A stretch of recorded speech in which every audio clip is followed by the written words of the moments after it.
सबको चैनल से एक बार फिर से इस वीडियो में मैं आपका स्वागत करता हूं। दोस्तों, इस वीडियो के सहायता से आज मैं आपको एक बहुत ही महत्वपूर्ण बात आज मैं आपको बतलाने वाला हूं। इसलिए इस पूरा वीडियो को आप शुरू से अंत तक आप जरूर देख लीजिएगा। और ये बात आज मैं आपको बाइबल के अनुसार बताना चाहता हूं। मैं ये वीडियो बनाने का जो उद्देश्य है मेरा, मसीही लोगों को मजबूत करना और आगे बढ़ाना है, ना कि मैं किसी भी धर्म या किसी आस्था को ठेस पहुंचाने के लिए वीडियो को नहीं बना रहा हूं। और खास करके ये जो वीडियो बना रहा हूं एक मसीही व्यक्ति के लिए है जो बाइबल के अनुसार अपने जीवन को जीने का प्रयास कर रहा है। इसीलिए इस पूरा वीडियो को आप शुरू से अंत तक आप जरूर देखें। क्या मसीही लोग भी होली खेल सकता है या नहीं? अगर मसीही लोग होली खेलता है, क्या उसके लिए ये पाप होगा या नहीं? इन बातों को आज मैं आपको इस वीडियो के सहायता से बतलाने वाला हूं। इसीलिए इस पूरा वीडियो को आप शुरू से अंत तक जरूर देख लीजिए, ताकि आप अच्छी तरह से इन बातों को जान सके और आप एक मसीह जीवन में अच्छी रीति से आप आगे बढ़ सके। दोस्तों, हम जब बाइबल को पढ़ते हैं तो जो बाइबल के जो परमेश्वर है, जो परमेश्वर में हम लोग विश्वास करते हैं, वो परमेश्वर का क्या कहना है, उन बातों को परमेश्वर हमें बाइबल में पहले से बता दिया गया है। अगर होली की बात करें, ये होली 2025 होगा। एक होली क्यों किया जाता है? होली मनाने का उद्देश्य क्या है? जो होली किया जाता है, जो होली मनाया जाता है, होली का जो त्योहार मनाया जाता है, ये होली क्यों मनाया जाता है? सबसे पहले इन बातों को आपको ध्यान से सोचना होगा और देखना होगा। उसके बाद आप खुद तय कर सकते हैं कि क्या आपको एक मसीह होते हुए क्या आपको होली मनाना चाहिए या नहीं, आप खुद तय कर पाएंगे। इसलिए पहले हम जानते हैं कि होली क्यों मनाया जाता है। दोस्तों, होली जो है हिंदू धर्म के जो देवी देवता है प्रहलाद और होलिका और हिरण्यकश्यप, इनके से संबंधित है। और भगवान विष्णु भक्त था प्रहलाद, इससे संबंधित है। तो इसीलिए जो होली के तो अच्छे कहा जाता है बुराई पर अच्छाई की जीत के रूप में ये जो होली के जो पर्व है ये मनाया जाता है। लेकिन बुराई की अच्छाई पर जीत हुआ है ये भगवान विष्णु, प्रहलाद और होलिका। तो आप जानते हैं होलिका जो थी वो हिरण्यकश्यप की बहन थी। उसे भगवान शिव से उसे एक वरदान मिला था। उसके पास एक चोला था, जो वो चोला आग में नहीं जलती थी। लेकिन जो प्रहलाद है वो विष्णु भक्त था, वो विष्णु भगवान का वो पूजा करता था, उसकी आराधना करता था, जिससे उसके पिता को जलन होती थी, गुस्सा आता था। इसीलिए होलिका के द्वारा भक्त प्रहलाद को जो है लेकर के होलिका उसी चोले को ओढ़ करके अग्नि में प्रवेश की थी, ताकि प्रहलाद जल के मर जाए और होलिका बच जाए। लेकिन वहां पर उल्टा हो गया, होलिका जल गई और प्रहलाद बच गया। और इसीलिए वो अच्छाई, क्योंकि होलिका ने बुरी नीयत से प्रहलाद को लेकर के अग्नि में प्रवेश की थी, इसीलिए वहां पर बुराई की हार हुआ, अच्छाई को जीत हुआ। इसी खुशी में जो है होली मनाया जाता है। तो और भी बहुत सारे कथा कहानियां हैं होली का जो पर्व है मनाने का। लेकिन इसका जो मेन उद्देश्य है वो उनके देवी देवताओं को प्रसन्न करने के लिए, उनको खुश करने के लिए, उसके उद्देश्य से ये होली का पर्व मनाया जाता है। लेकिन हम जब बाइबल को पढ़ते हैं, बाइबल निर्गमन 20 का 3 से और 4 वचन के अनुसार एक मसीही को मूर्ति पूजा करना पाप बताया गया, मूर्ति पूजा करना नहीं बताया गया है। और वहां पर बताया गया है कि हम किसी को भी ईश्वर करके नहीं पूछ सकते हैं। हम बाइबल को पढ़ेंगे, लिखा हुआ है, तो मुझे छोड़ दूसरों को ईश्वर करके ना मानना, तो अपने लिए कोई मूर्ति खोद कर ना बनाना, न किसी की प्रतिमा बनाना जो आकाश में या पृथ्वी पर या पृथ्वी के जल में है। तो मेरे प्रियो, परमेश्वर यहाँ पर हमें साफ साफ बताता है, तो मुझे छोड़ करके दूसरों को ईश्वर करके ना मानना, ना उसकी तुम प्रतिमा बनाना जो आकाश में है या जो आकाश के नीचे है।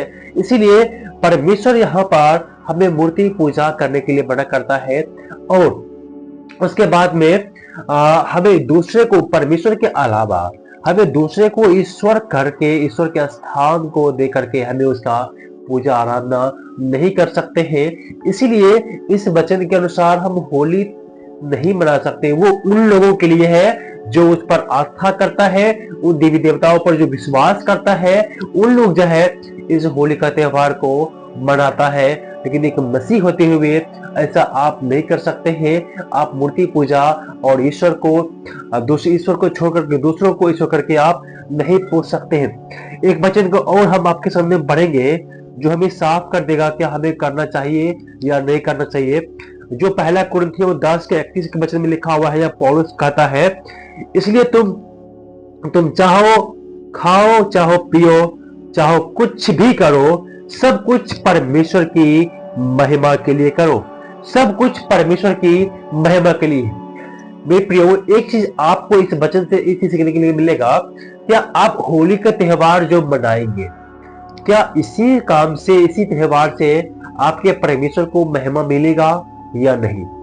अगर होली मनाने से आपके परमेश्वर को महिमा मिलता है, उसको खुशी मिलता है, तो होली आप मनाइए।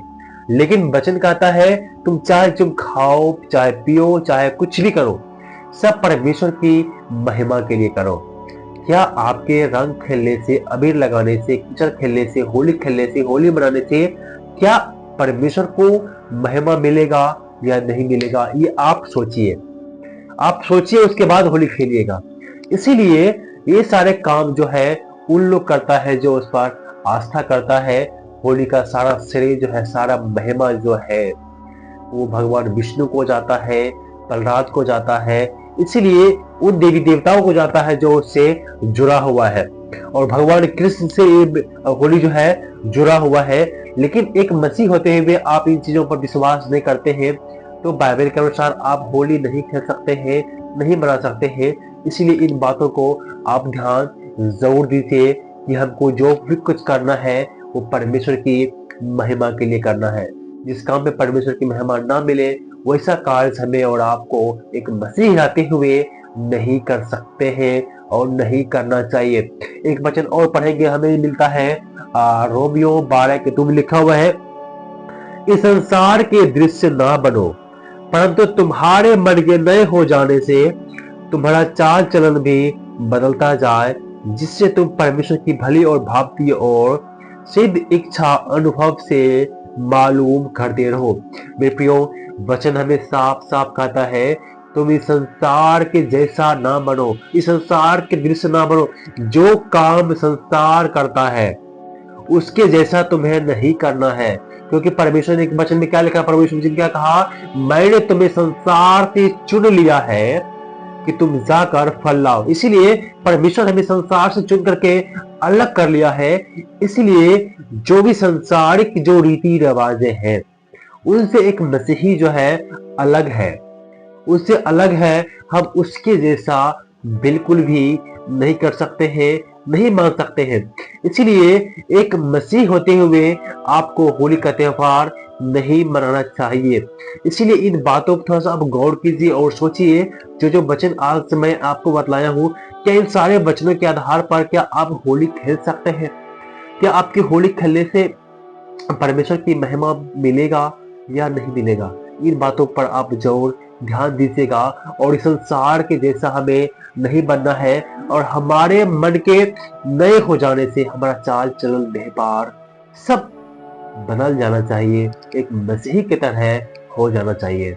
क्योंकि पौलुस कहता है तुम मसीह की पत्री हो। और वचन ये भी कहता है जैसा मसीह यीशु का स्वभाव था, तुम्हारा स्वभाव भी ऐसा ही हो। क्या प्रभु यीशु मसीह होली खेलते थे? क्या प्रभु यीशु मसीह हमें मूर्ति पूजा करने के लिए सिखाया? नहीं। हमें मूर्ति पूजा से दूर रहना है, उसकी चीजों से हमें दूर रहना है, और एक सच्चा मसीह जीवन बाइबल के अनुसार अपने आप को जीना है, और प्रभु यीशु मसीह की शिक्षाओं पर अपने जीवन को बिताना है। तभी एक आप सच्चा मसीह बन सकते हैं। इसीलिए मैं आपको एक परमेश्वर के दास होने के नाते कहता हूँ, बाइबल के अनुसार ये होली का त्योहार आपके लिए नहीं है। इसीलिए होली का त्योहार एक मसीही रहते हुए आप नहीं मना सकते हैं।